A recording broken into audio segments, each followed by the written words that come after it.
তিনবারের সাবেক সফল প্রধানমন্ত্রী দেশনেত্রী বেগম খালেদা জিয়া ও নারায়ণগঞ্জ জেলা ছাত্রদলের সাবেক সফল সভাপতি জননেতা জনাব জাকির খানের রোগ মুক্তি কামনায় ও সুস্বাস্থ্য কামনায় আজকে মিলাদ ও দোয়া মাহফিলের সম্মানিত সভাপতি, মঞ্চে উপস্থিত আজকে অনুষ্ঠানের সম্মানিত প্রধান অতিথি, নারায়ণগঞ্জ জেলা সদর থানা জাসাসের সভাপতি জনাব জিকু খান মামা ও মঞ্চে আরো উপস্থিত সিনিয়র নেতৃবৃন্দ, স্টেজে আমন্ত্রিত মেহমানবৃন্দ, রাজপথের সহযোদ্ধা, সবাইকে জানাই আসসালামু আলাইকুম। প্রিয় নেতৃবৃন্দ, দীর্ঘ 17 বছর আমরা অনেক কষ্ট করে আজকে 5ই আগস্টের পরে আমরা একটি নতুন বাংলাদেশ পেয়েছি। আমাদের নতুন বাংলাদেশ পেয়েছি যেহেতু আমাদের এই সমাজটিকে সুন্দরভাবে গড়তে হবে।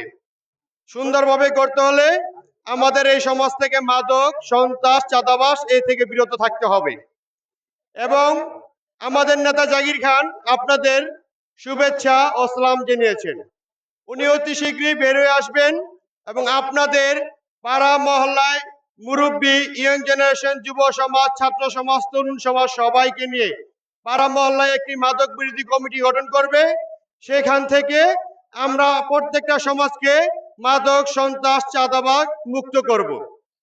এবং উনারও বর্তমানে আজকে এখানে প্রধান অতিথি উপস্থিত আছেন জনাব জিকু খান মামা।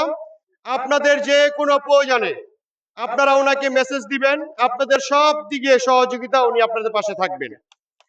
এবং আপনাদের এই সমাজকে সুন্দরভাবে গড়তে হলে এখানে যারা মাদক বিক্রি করে, যারা চাঁদাবাজি করে, যারা সন্ত্রাসী করে, আপনারা সবাই একত্রিত হয়ে জিকু খান মামার হাতে একটা লিস্ট দিয়ে দেবেন। উনি প্রশাসনের মাধ্যমে আপনাদের এলাকাকে মাদক ও সন্ত্রাস মুক্ত করবে। আমি জাকির খানের জন্য দোয়া চেয়ে আমি আপনাদের থেকে বিদায় নিলাম। আসসালামু আলাইকুম।